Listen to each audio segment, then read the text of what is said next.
Day after day, I must face a world of strangers where I don't belong. I'm not that strong.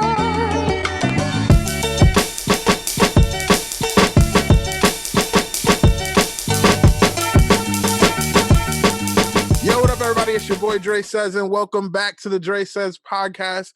Like I told you, in 2021, we are going to have special guests, and today I have two special guests. Not one, but two. Y'all already know Flydef Rell. Man, Flydef Rell's in the building. And we got the homie Kyle in the building today. I asked Kyle if he had a nickname. He did not have one, and I didn't want to come up with one on the fly. It might be offensive. So Kyle is in the building. What's up, Kyle? What's up? Hey, man, I appreciate you guys having me on this. Yes, for sure. So, Kyle, I need you to explain to everybody who you are because they know who we are so far. Right on. But yeah, my name is Kyle Palmer. I am a local independent financial representative. I run a local group called Community Impactors, a small young professionals business group, focused on networking and how we can kind of impact our communities. I moved here, moved to New York just over 10 years ago. So I'm a Florida native. From the great land of Polk County. Do not Google it. You'll just see the Sheriff Grady Judd. That's all you get. He's the star of the county. And alligators. That's what you get. I'd have been all through. I remember. So I was supposed to go to Kyle's wedding, and then work interfered. But I remember him telling me where his wedding was, and I'd have been all through Florida, and I ain't never heard of this place. Over. There's one rule for African American people in Polk County. What's that? Please tell me. When you drive through, don't stop. Just keep driving. People that live there, they've dealt with it. But if you're not from there and you're going through Polk County, don't stop. Well, I will be the first one to say. Place. We'll call it that. I will be the first one to say I don't know if New York State has changed Kyle or not. But Kyle is an ally in my eyes at all times and has been since I met him. It's not about Kyle. It's not about Kyle at all. It's not about Kyle. Right. Rell's a special guest. I'm the backup guest. right.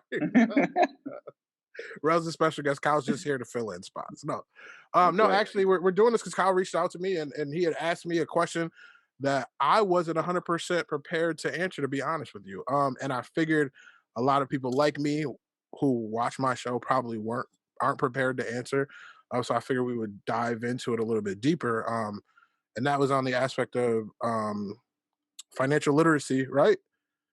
And in our community. And when I mean our community, I mean the minority community and how he would be able to help. And I said, you know what? I'm not sure. I said, but we could talk about it. We could try to figure this out. And that was the reason why I had Terrell on here. Terrell is the more even-keeled one of the two of us. And I like to think is more financially literate than I am. So why not have, the solid part of Fly Definition on here as well? The financial part of Flydef. Yeah. Look at the look he gave on his face. Like, yeah, sure. We're not going to go there tonight. I'm not going to say nothing.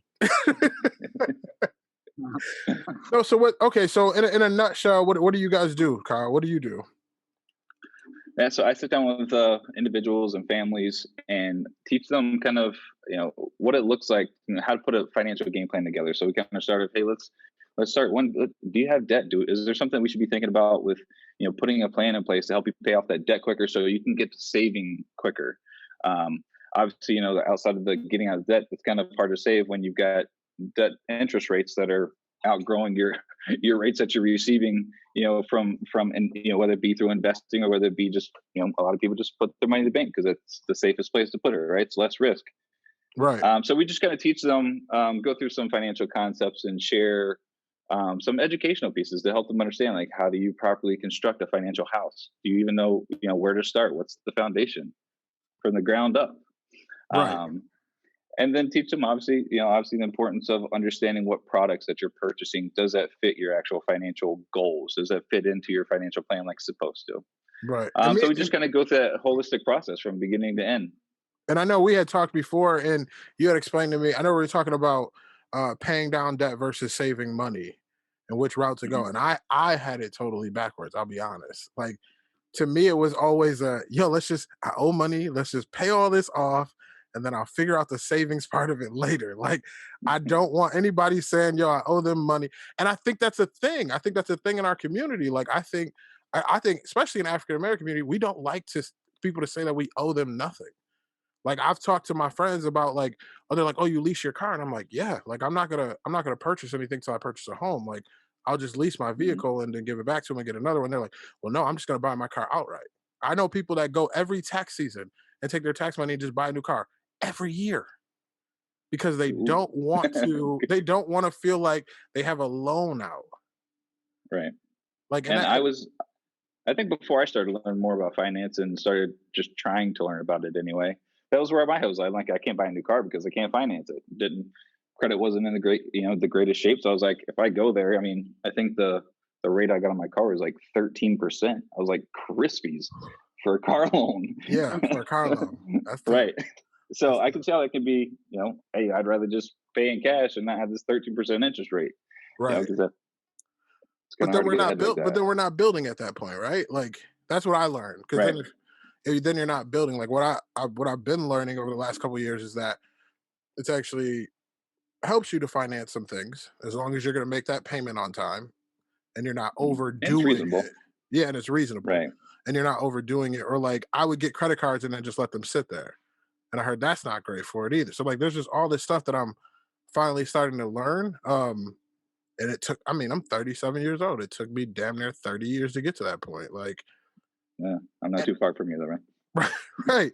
So that's what I'm trying to figure out. Is it just us? Is it our community that's learning these things the wrong way? Have you learned I that in can. your travels here? I'm trying to figure that I, out. I I mean, I think the best way for kind of us to kind of differentiate, right, is I know what it was like for myself growing up and what I learned growing up about personal finance, and it was not very much. I Okay. mean, very, very, extremely little. And the fact that my my mother passed away when I was 11. Then my father, it was a single father, and he was just honestly he was just trying to pay the bills and keep us housed and Right. keep basically pay for it. It's not we weren't living anything extraordinary, so he was it was almost a paycheck to paycheck. I mean, there wasn't really much there. There wasn't any plan for savings. There wasn't. So I don't even think even in my own family that there was much education around finances. That's one of the reasons why I kind of took a road and path to start learning more, because I just wanted to be that separator, and like I'm going to be the last person that will say that I'm living paycheck to paycheck in my family, because beyond me, that's not how it's going to go. It's going to be teaching my kids how to save money properly and what options you have, and understanding the game plan. Right. Um, I How just I don't want to be that person to continue doing that paycheck and just be okay with it, Right. right? so what is your foundation to make sure that you execute that plan um properly on your end? It's a Yeah, good question. great question. Yeah. So for me, first I want to like I set my own personal financial targets every year. So that's always something that's in the forefront of my mind. Okay, well, I have annual income goals, that I just to continue making sure that I'm moving the needle forward. And I'm not talking about just from the standard 3% I got to raise at work, increases. How can my goal for the years collectively between myself and my wife is to break over $150,000 together.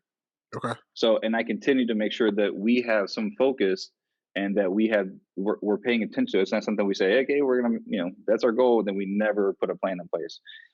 So I continue to learn, obviously, investing options that we have to get there, and outside of my finance business, what other things can I put in place passively that I can make money in. So I just purchased my house, which is a duplex, and I purchased that solely for the fact that I would like to be out of there in the next 2 to 3 years, so I can passively make income with rental properties, Right. and to build up to that. In the next 5 years, my goal is to have 10 units under management. So Okay. just setting those goals that push me forward without having to extend my workday, right? So instead of me having to work other jobs, well, now I got something that's passively working that is minimal maintenance, that can continue to contribute to that. So that's kind of, you know, continue to build upon it, not just, I don't know, just not being complacent about where I'm at. So I think that would be a good. I know you had talked about trying to figure out how you could help. You know what I mean, or get help to people that are in the minority culture to do that. I think that's a great explanation that we don't ever hear. So something as minimal as that, as like, let me just set a plan up for the year.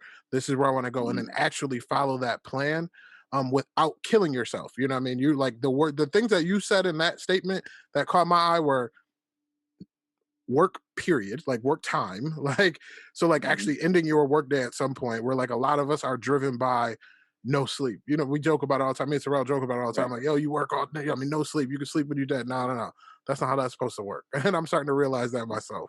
And then as far as, you know what I mean, making money when you're not working, not dependent on You're sleeping. the 3% that you're going to get every year for cost of living, because all that's doing is going to help you maintain where you're at. It's not going to help you grow that financial, you know what I mean, that financial bucket that we're essentially all looking for.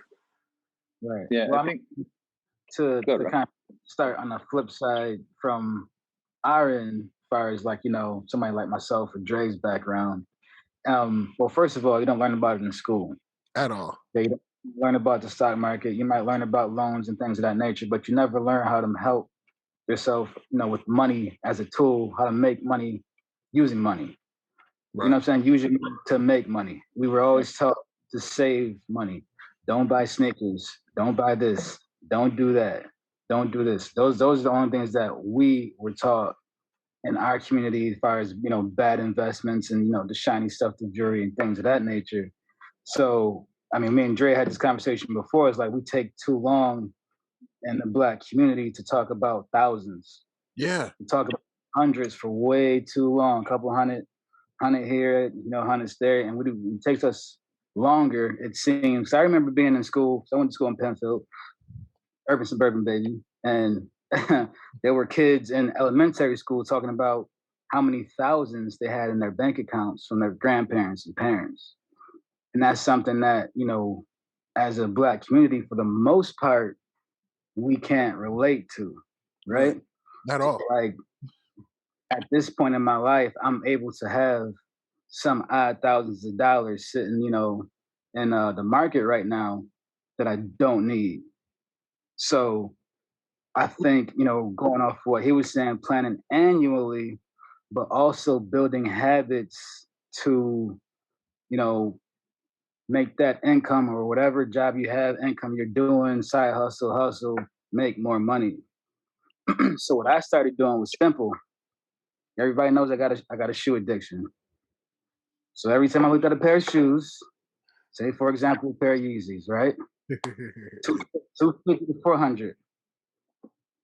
Instead of buying that pair of Yeezys, I put that money into the market.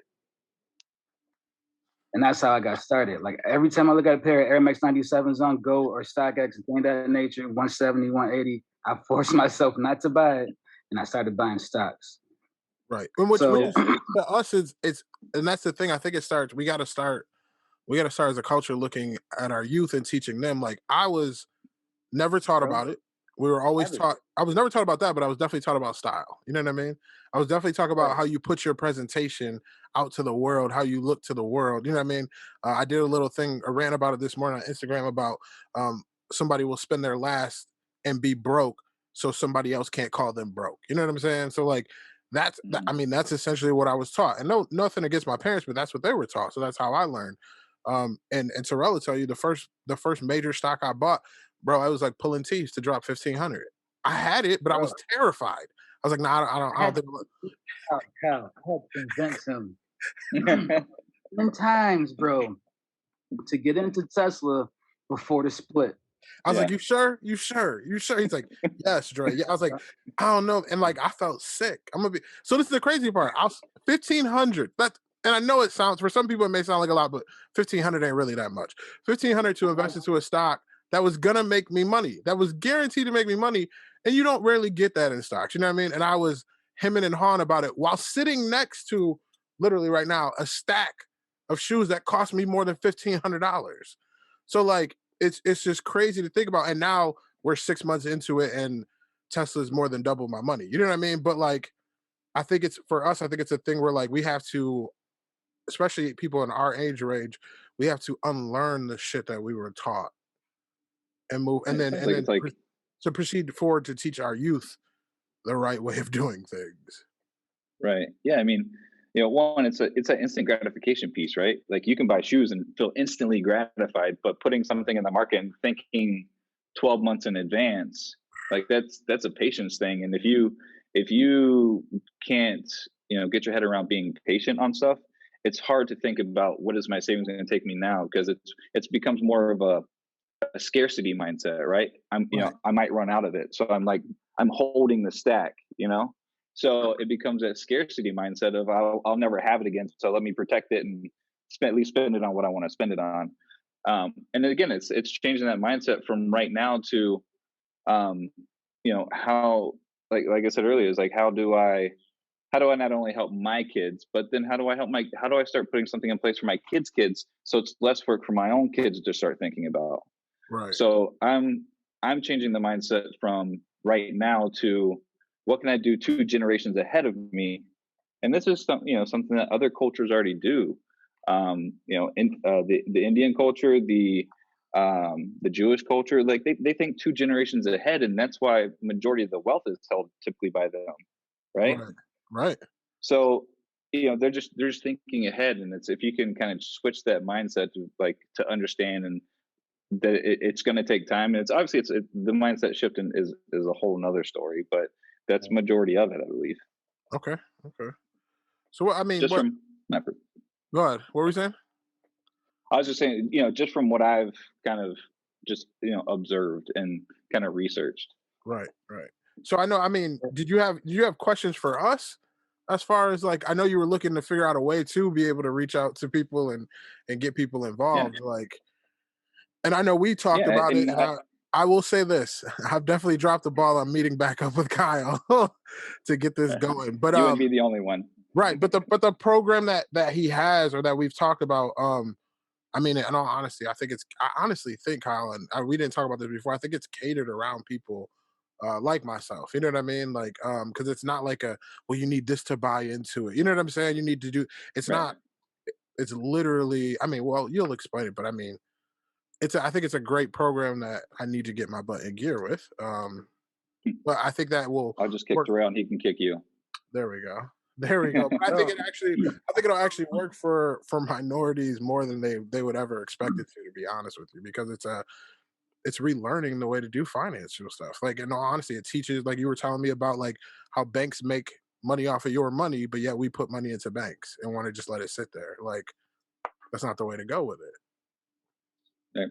You can make that money work for yourself and have a much better return and not be basically donating money to the bank. So there's a way to build that savings and investments aspect of it, and that's really what it is. I mean, that's obviously as you saw, it's more of a education based appointment than it is like, here are the products that we have. How much money do you want to put in what? Like it's really, because if we never help with the education portion of it, then the habits will stay the same. Right.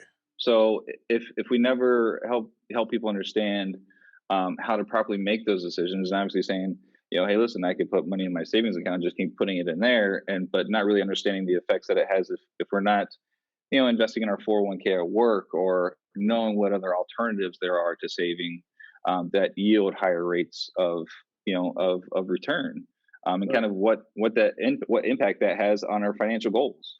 what are some of those other options? Because everybody is still in love with 401ks. Yeah. Yeah, as they should. They're typically employer provided, right? Right. They're getting matched at work, which to me is just, it's free money that they're giving to you.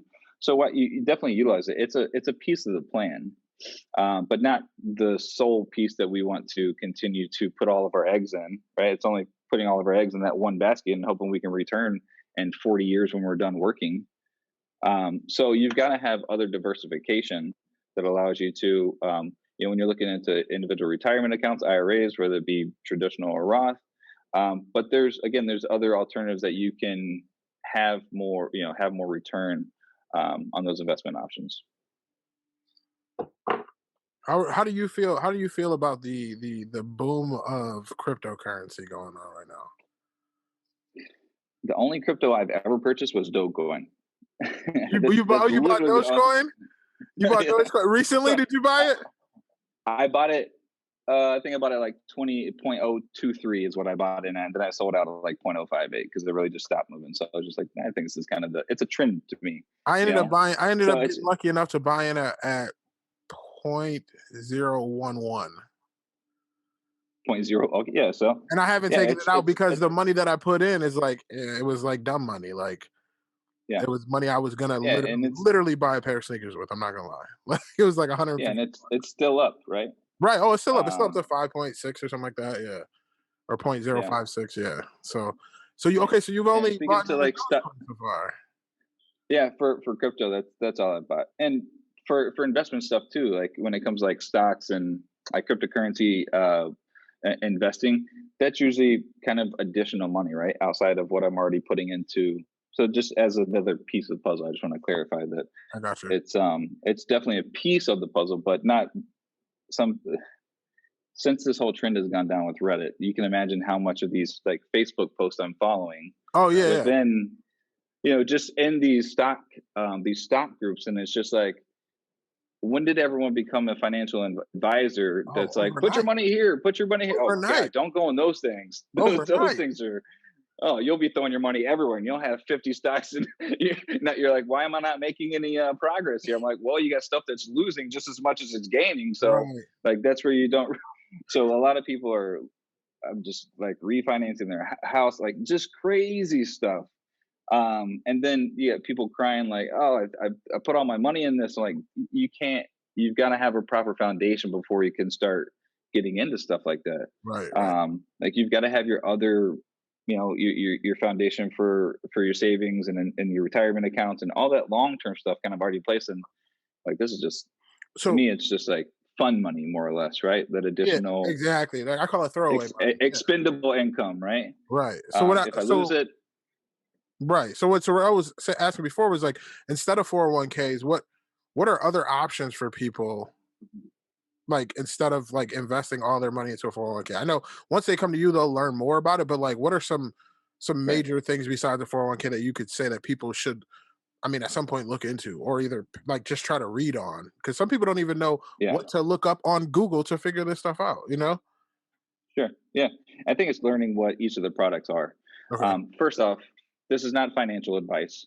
Yeah. This is not a recommendation. Right, right, right, Just to right, right. clarify, Yeah. but just gotta say the legalities piece of No, it. yeah, But I got you. it's really is Sure. just learning like, what are mutual funds? How do they work?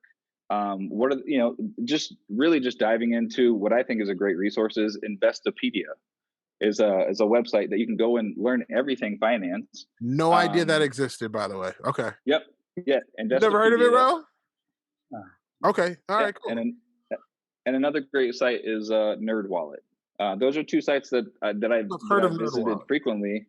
Yeah, and now you start seeing the commercials with NerdWallet, Right, but right. yeah, Investopedia, they have like, it's literally an encyclopedia specifically for investing in finance and all that stuff. So you can kind of dive in and really learn, what some of these products are. So again, like with the individual retirement accounts, any sort of mutual funds, bonds. So there's a various, and they all play different pieces. They all, some have more of a guarantee. Well, I won't say guaranteeable, but they have more of like a lower rate of return, so they're less risky versus when you're stock trading, that's more of a riskier chance, right? You're putting the money, Yeah. you don't know if it's going to go up, going to go down. It's just volatile as it is. Um, so that's where I usually do. Like when I first got into finance, one, Dave Ramsey was an awesome resource as well. That's really where I started, was Dave reading one of his books, Okay. and then diving into his YouTube channel where I was listening to it every single day until I was just absorbing the information, trying to learn as much as I can for my own personal finance before I even got into the field of finance. So Right. those are some resources that I've utilized in learning more about individual retirement accounts, municipal bond funds, these the mutual funds.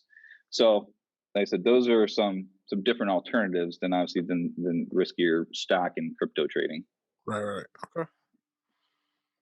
All right. Yeah. I mean, I'm gonna have to make notes of the stuff that you just said, because I've never So heard of that. that's why you're recording this, right? Right. Oh, that's true. That's true. You're right. Let me put my phone down. Sorry.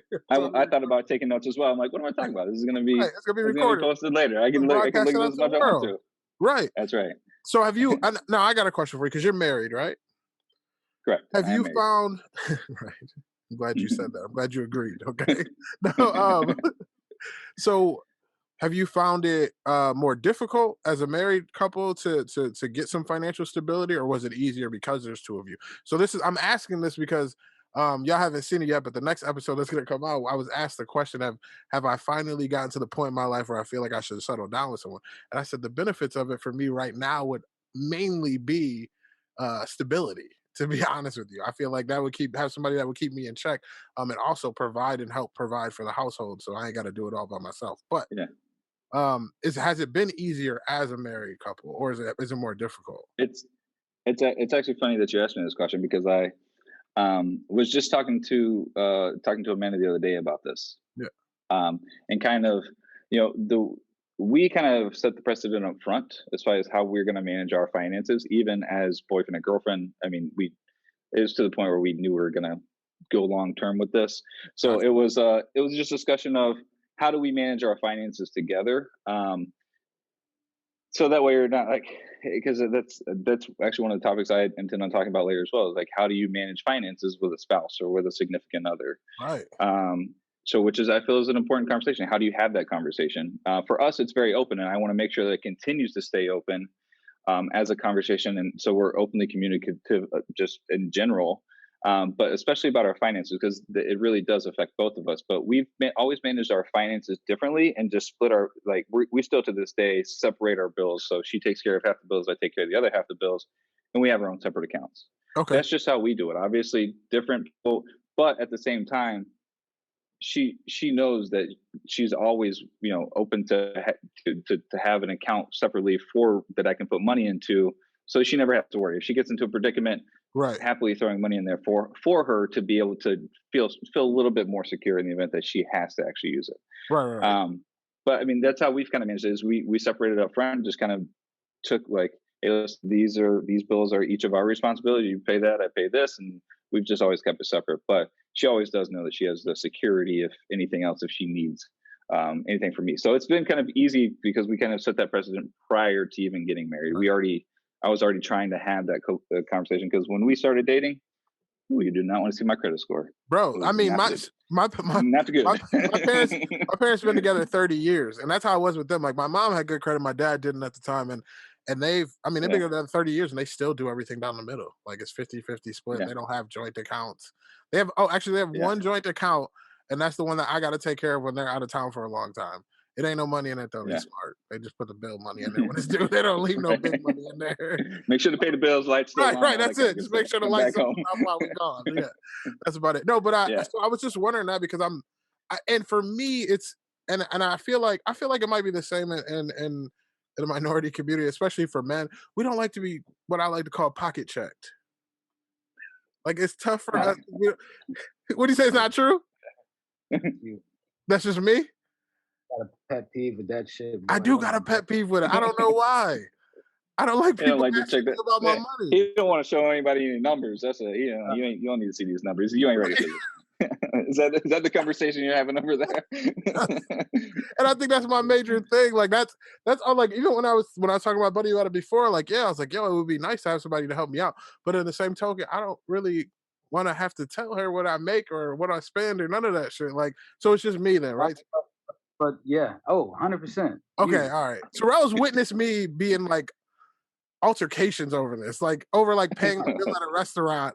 Somebody asking me like, well, how much are you gonna tip? And I get annoyed, like, yo, what do you mean? Like, why are you asking me? It's just I don't know. I'm weird like that. Weird like that. That is one of the, hurdles of the mentality about money and finance. Like if you don't have it, you have to be open about not having it. Right. Like, is that something? Just I'll take care of it or I'll figure it out. Yeah, if you ain't got it, you ain't got it. And I figure it out. Yeah. If you can, but right. Most people are prideful when it comes to their bread for whatever reason there is in that age. You know what I'm saying? Can't seem like you don't have it, but we know for a fact a lot of people that look like they have it don't have it. They don't have it. Mm-hmm. And that's the other thing. A lot of people that look like they have it don't have it. And when people ask me stuff like that, I get weirded out because I'm like, well, wait a second. Like, why are you concerned about what I have? I don't want because I know I got it. I know I'm good, but I don't need you to know exactly how good I am. You know what I'm saying? Because I don't want any questions. Don't want you knocking on the door tomorrow morning going, hey, listen, I heard you had this much cash, so let me get $10. It's always a defensive thing. Is that the fear that someone's going to ask you for money afterwards? Not like I ain't got tons of money, but I don't like people knowing exactly where I'm at. You know what I'm saying? Like, I like them knowing, but I like them to know. Yeah, and I think it goes along with the three things that people don't like to talk about, right? They don't like to talk about money, politics, or religion. Those are typically the three things that people steer away from. Correct. So I feel like money has just been this taboo subject that we continue not to talk about. Right. But then we just put ourselves in a corner and like, well, I don't talk about it. And so therefore I'm too prideful to ask for help to even start moving, to even just start thinking forward, right? It's the pride is really not only just the financial part, but it's just a matter of how do we get people to feel more comfortable having a conversation about money where it's not where they don't feel judged, right? Because I feel like that's the worry, is that they're gonna, hey, listen, man, I got $100 in my bank account. I really can't afford to go out. Like we're afraid to have that conversation. We just rather go out and appear like we're doing well, we're good to go, but when we get home and then we're broke, we don't got money to eat the rest of the week. Eating ramen the rest of the week. Right. For what? just to be like, hey, I'm great around all my people, but again, so it's part of the piece is why I believe that some people may not move forward in taking control of their finances just because they're afraid to have the conversation, and that's the piece that we kind of got to break through to make sure that they don't feel judged when having that conversation. Like, when I sit down, it's, listen, I'm here to help. That's the purpose. I'm here to help you. So I have to understand where you're at. No judgment whatsoever. But how do we get you to where you want to be? Yeah. So that's part of the psychology of some of these meetings, basically, is like breaking through that shell and being trusting, because that's what you get. You definitely have to be trusting for people to divulge their financial situation. Correct. So I'm just not trying to be. I'm not trying to be the 80-year-old door greeter at Walmart, bro. Like, what do you mean? They don't have those anymore. They were replaced. Now was the time to go and sit down with Kyle instead of having that mentality and being worried about what somebody else outside thinks. Is sitting down with somebody like Kyle and saying, yo, this is what I got. This is what I make. This is where I want to be. How can you help me get there? Right. It's like going to the bank. You know what I'm saying? Your bank account balance really ain't popping. And that the teller's kind of loud, you know what I'm saying? Like, yo, I just want to take out $20. You know, the whole 20. Don't lower your voice, lower. You get like $19.99 to leave one in there just for the bullets. When I was a teenager, I would wait at the back of the line. If there was a fine girl up there, I'm like, nope. Nope. Go ahead. Go ahead. Where the old lady at? And where you can start. And where you want to be, and like that's one of the biggest things that changed about my mind getting into stocks. Kyle, I don't know if you know much about because we don't talk, but recently put down a down payment on my third residential lot, half-acre land down here in Southwest Florida, nice. And just changing the mentality of it and sitting down with the guy that I've purchase and finance through and tell them, hey, look, how did you do this? This is where you see exactly where I'm at. You see exactly what I'm trying to do. You know what I mean? I recognize the growth in this area. It's the fastest growing area in the U.S. right now, Southwest Florida. Green left, but it's being bought up fast.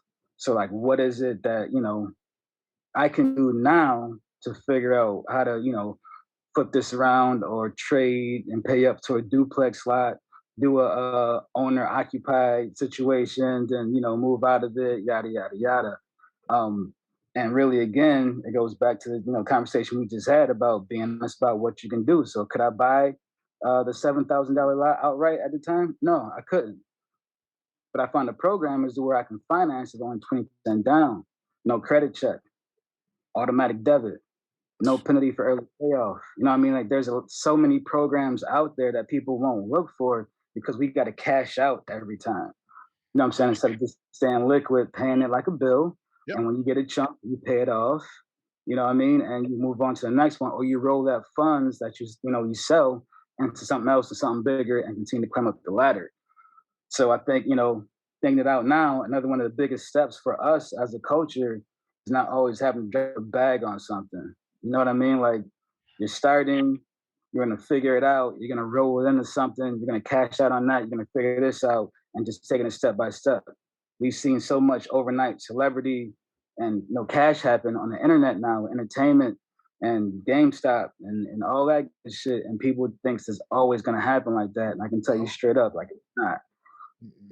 And I think a lot of it comes down to, like I said, we were taught before to like you stack up as much money as possible and then throw it all at it and just pay for everything up front. Where that's not like I think we need to realize that financing is the It's a way to puzzle. go for longevity. Like, Puzzle. It's a whole puzzle. yeah, Like, yeah, yeah. a So whole we're puzzle, a whole bunch of moves and trade ups and things of that nature.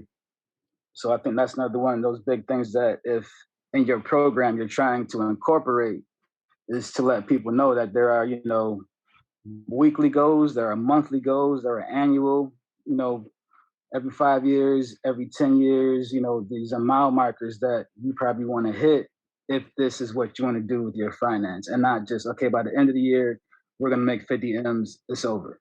right, right, right. It's not gonna work that way. It's Yeah. a rarity that it works that way.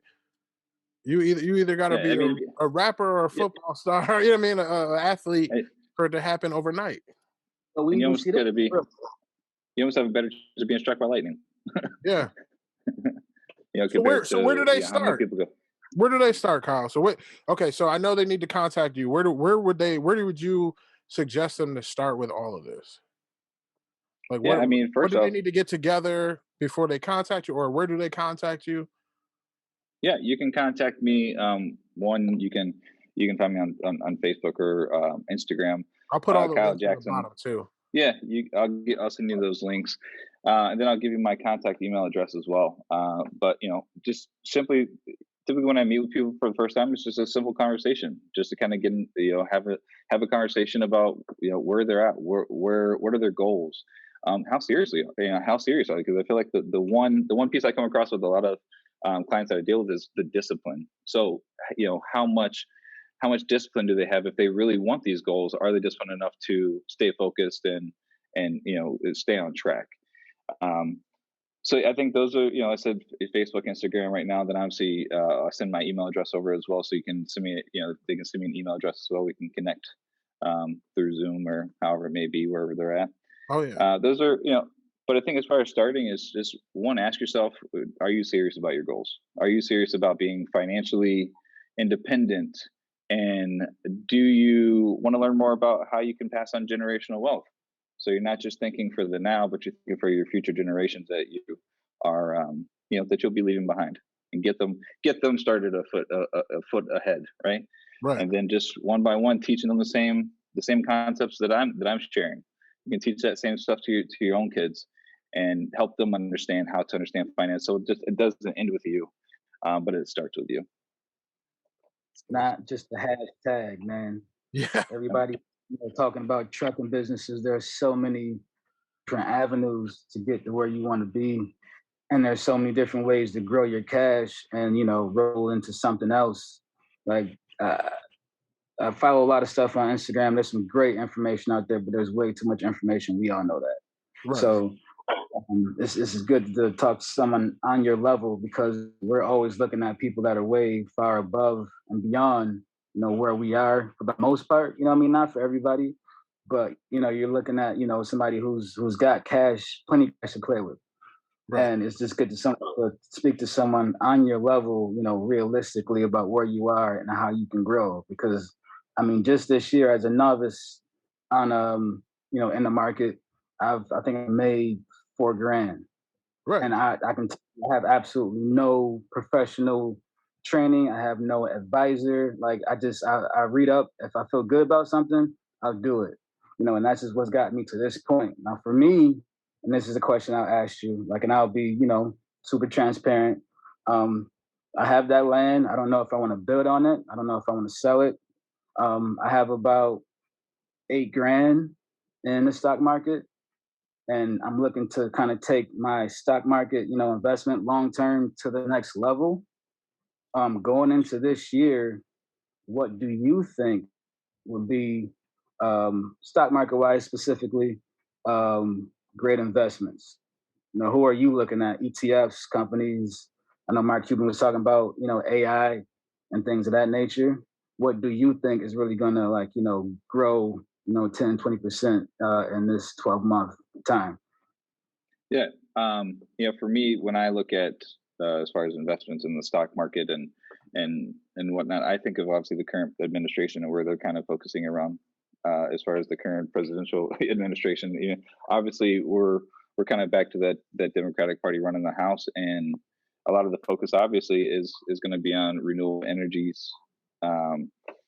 Obviously through solar, wind. So I think a lot of the focus is going to be on those growing. Obviously, the tech industries.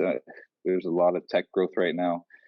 Without naming any specific stocks, but I usually kind of identify where should I be following when it comes to different sectors and keeping an eye on it. But again, based on I go by some political party that's in the House. What are they going to be putting money behind and investing in to help grow? And that's what I kind of look at. Green energy. Yeah, green energy, electric. And they haven't turned me wrong yet. Electric, Neo, Tesla, all done me great. Right. Yep. Keep in mind also there, with obviously Democratic Party in the House, there's more push behind legalizing and medicalizing weed in places as well. So there's a big cannabis market that's popping right now. So like I said, it's to me it's kind of based off of who's in the House. We got the big house. Speaking of the cannabis end of it, we got a local company here that they're actually a very big company. They do a lot of like wines and spirits or whatever, but they're pushing very firmly on that cannabis era. I was like, you know what? Let me just buy a couple of these stocks, and they've done nothing but grow in the last. I know Constellation, Constellation Brands, that big ass company. So I was like, oh, let me just look.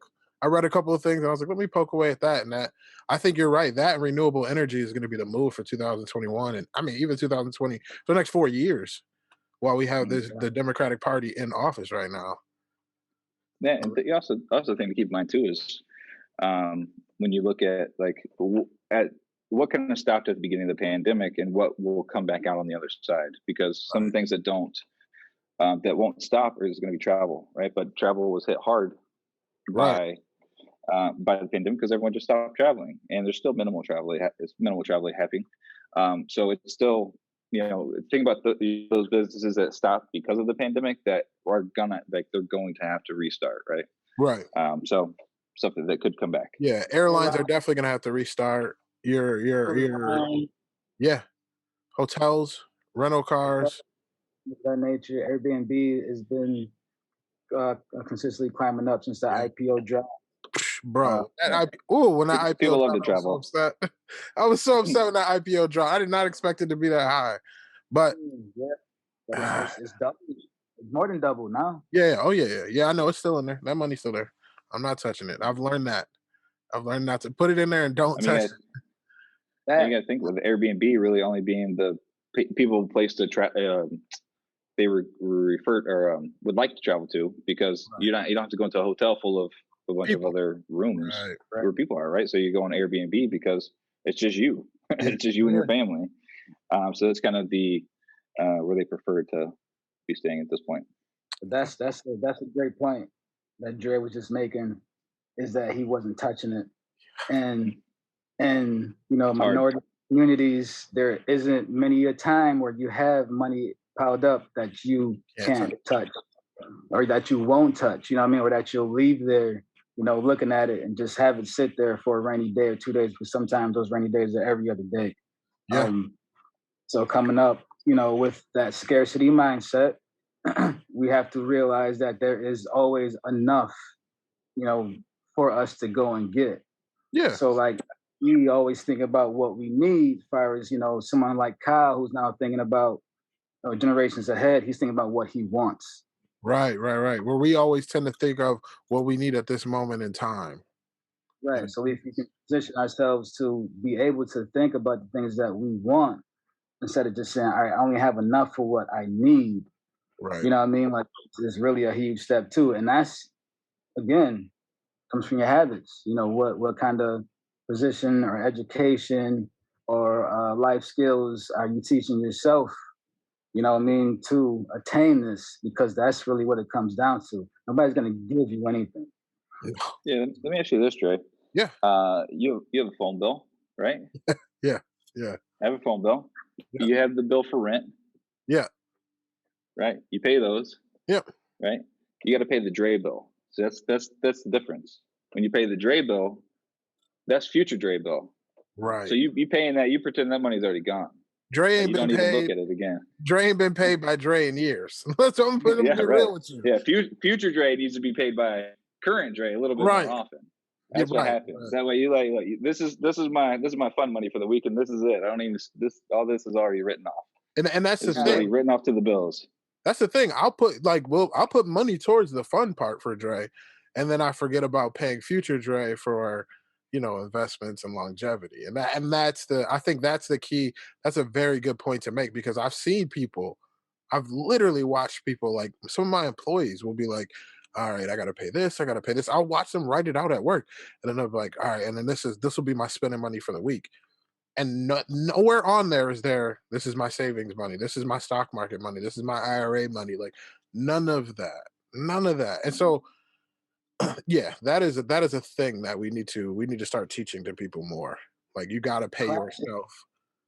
classic is 50, was it 50, 30, 20, Kyle? Yeah, we usually teach. So with we usually at least have people start at like 10%. Like just at least pay yourself 10% at the very least, but 20% is a solid target for to at least for your income, your expenses. Hey, listen, 20% if you can get to that point. But I always say, hey, listen, we're just getting started. That's typically where I'm at with a lot of my clients. Is we're at the beginning phases of this. Let's just get you starting to save 10% and see how you feel from there.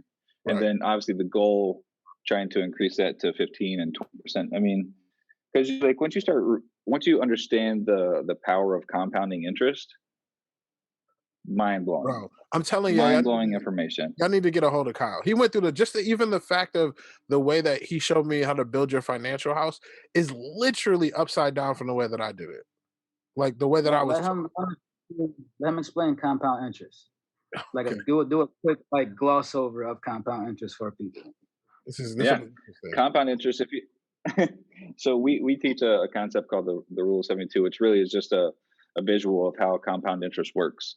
So imagine, hey, listen, I'm going to put $100. I'm going to put $100 in the bank, and just for the simpleness of math, right?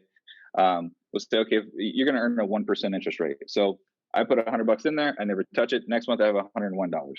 Correct. Well, if I never put another dollar in there, that the very next year I have $101, of which now I'm making 1% on that, even though the $1 is not my money. Right. It's the interest you made off of your money. It's the interest from the previous year. So the following year, now I've got $102. I've still not put another dollar in this account. Now I'm still getting the 1% interest on the 102. Not So on it continues to not on just the 100, right?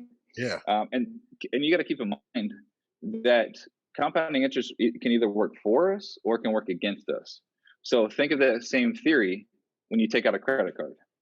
Ah, okay. Yeah, yeah.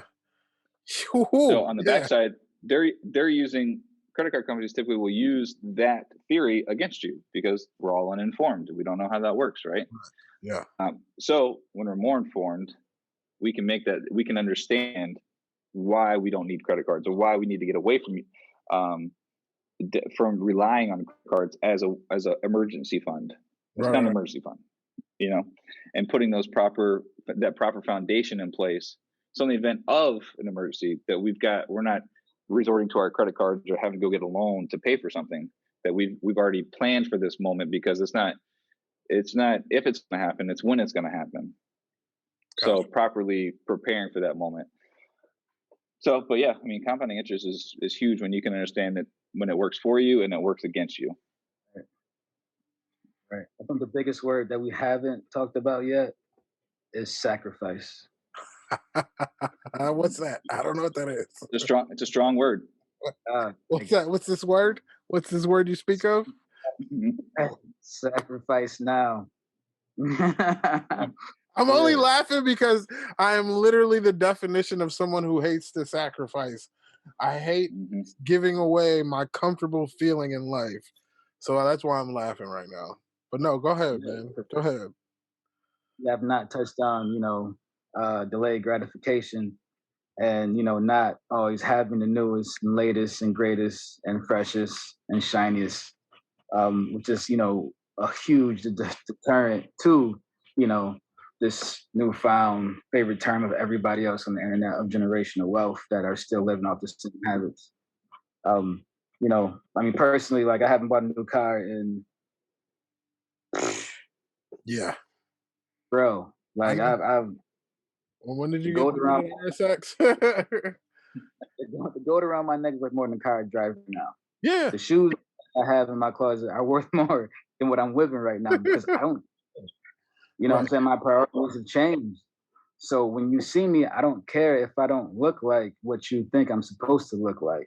But it takes time to get there. You know what I'm saying? Like it wasn't always a comfortable feeling, being out and not, giving off the reputational vibe that I have. Correct. But Yeah. at this point now, I just kind of pick and choose about the things that I want and sacrifice the other ones so I can put larger chunks away or put larger chunks to work for me. And on top of that, to be honest with you, when you get to the point of not giving a fuck of everybody else's opinion, it's actually a freeing feeling. Besides it being a Absolutely. financial gain, and again, these are things that I've just started to learn myself. Um, it's a freeing feeling. Like, yeah, like it's cool. I have a lot of cool shit, but that's all collected cool shit over the years. Like if we look at But what I've done in the last year or so, like I haven't really gone crazy on anything. Uh Half of the but shit on my neck was given to me. You know what I'm saying? These were all gifts or handed down to me. I think the only thing I paid for was this one here, and that was probably the cheapest out of all of them. But like I was saying, like Terrell was saying, like I think sacrificing is a very big key. I hate to sacrifice my comfortability in things, but I have sacrificed as far as my spending habits and invested in things more lately, just because there's got to be an end to this shit. As you start to get older, you realize I can't do this forever. No one should want to work forever. The only Yeah, people that still want to work are the people who are retired and bored. And that's only because they're bored. It's not because they have to. right. They want to stay active. Right, right, right. It's understanding that short term sacrifice for long term gain. Yeah. Is what it is. It's being a little uncomfortable now to be more comfortable later on. And I don't think that people. I think people just don't understand how to really embrace being uncomfortable now for a short period to understand that they don't even want to be uncomfortable. That's just danger zone for them, right? Yeah. Um, And they don't want other people to see them uncomfortable. They want other people to see right. that they've done it and they've made it. That's like a thing. A Yeah. thing is like, oh, The I've social made it. facade, right? Yeah, I'm doing my thing. Like that's a thing now. It's so weird. I got it Yeah. out the mud. I got it out the mud. Right. That's a big thing. I got it out the mud. Like I said the other day, I said, yo, just because we done made it out the hood don't mean we done made it, nigga. Like we still trying to get there. Right. I'm still here hustling. Right. I'm still here trying to get this Yeah. money. I'm still trying to get this. And I mean, instead of just trying to get this money, I think that's the other thing. A lot of people focus on, I'm trying to get this money. I'm trying to get this money. I'm trying to get this money. But once you get the money, then what is it doing for you? Like you can't How do just you get use the it? money to buy shit. Like Yeah. people want to get money so I can get this. I'm getting this money so I can buy it. I can buy this and I can buy this. That's cool. But like in 5 years, all that material bullshit means nothing. I literally have 6 bags of clothes that I went through during quarantine. I took everything that doesn't have our logo on it and threw it in a bag to donate. Shirts and bottoms. Don't have my logo on it, it's going in to get donated. It's such a waste of shit that I've spent money on over the years. I had to look at it like I could have been putting this money away. Or I could have been putting this money into investments. In the 5, 6 years that I've had this stuff here that I haven't worn it, that's the other thing. A lot of shit gets bought and people get it and they get tired of it before they even put it on their body. It's a total waste where we can invest in something else. So I think that's another thing. Again, it comes along with that learning thing. And definitely what Terrell said with sacrifice. And at least Yeah. my next Yeah. is invest self, Oh, that's in yourself. Exactly. not just monetarily, not just monetarily. We do not read enough. Yeah. Yeah. Investing. Yeah. I'm That's feeling a great attacked point. over here. I'm gonna be honest with you. I'm feeling attacked Yeah. over here. Mr. That, Skinner, that Mr. Skinner, yeah, investing in yourself is 100%, because I mean, my wife can tell you I have more than you can imagine self-help books or learning something new. Right. But I mean, for me, it's just like I need to. It's almost like I continually need to feed my brain on stuff I should be thinking about, because some of the stuff I'm reading, I'm like, I don't even know where to even start. Right. And that's part of being on this podcast with you both is it's in order for me to be helpful in our community and in the community as well. How can I learn, like, reach out to understand? So this is, and more in investing in myself as well, to learn more how I could be of assistance and really get a firsthand view.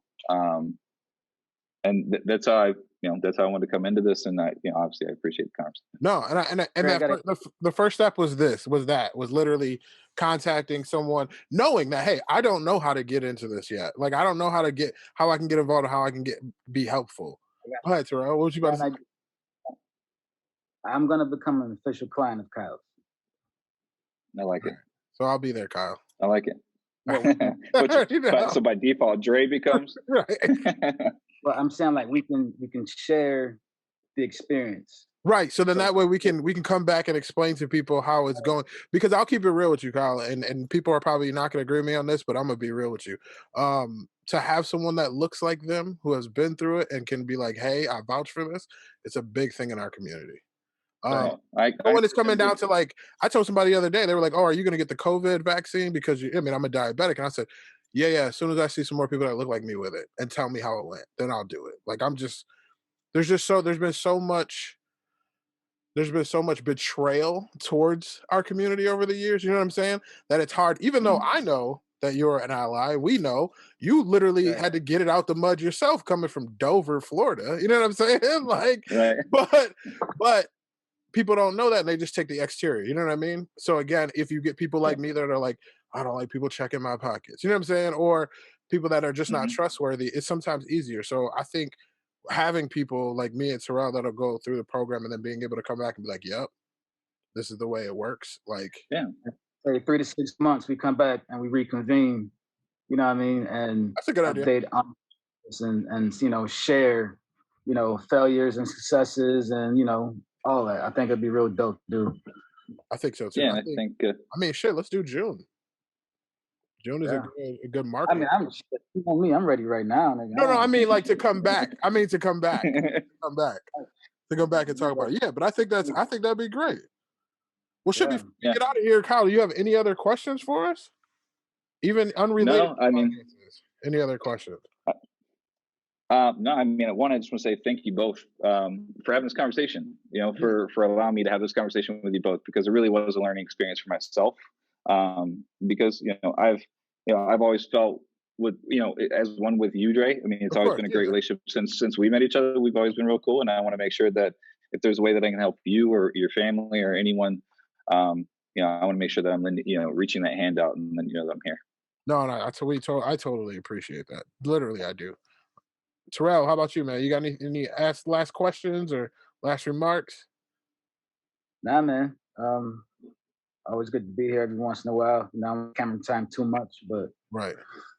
Yeah, this is something that I talk about with you. I mean, everything I do, I share with you. Every move I make, I always call you before I make it. I'll let you know why I'm making it. Even if you're a part of it or not. Yeah. My man Sean and my brothers Nate, Randy, like, this is what we talk about on a daily basis, and really talking about it more will lead to people thinking about it more, focusing on it more, and doing more.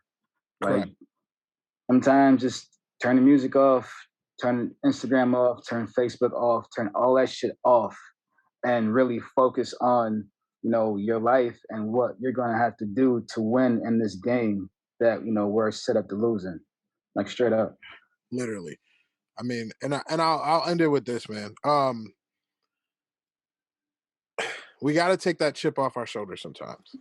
We learn negative things as a youth sometimes, and we have to step back and sometimes admit the people before us didn't know, they didn't learn the best way, so maybe they didn't teach us the best way, and we have to unlearn some of these negative things, myself included. Like I said, I'm the one that'll be like, don't check my pockets. They were talking about reading books. I don't read books, but I have learned to do it the way that I can. I do shut off the music in the car. If I'm not doing a DreSays video or a rant or whatever, I play books on tape. I'm big into that. I look on YouTube. I watch videos and movies and anything I can on it to get this information because Terrell told me a very long time ago, we used to have a group chat and he's like, it just kills me because we have a group chat full of very intelligent people and all we do is send memes back and forth and talk shit and not try to grow and learn from each other. So with people like Kyle who are out here to help us, with having business partners like Terrell and shit like that, like it'll literally change your life to relearn the right way to do things. Yo, I appreciate the hell out of y'all, man. This was dope. And this is the DreSays podcast, y'all. I will catch y'all next time. Peace. Day after day, I must face a world of strangers where I don't belong. I'm not that strong.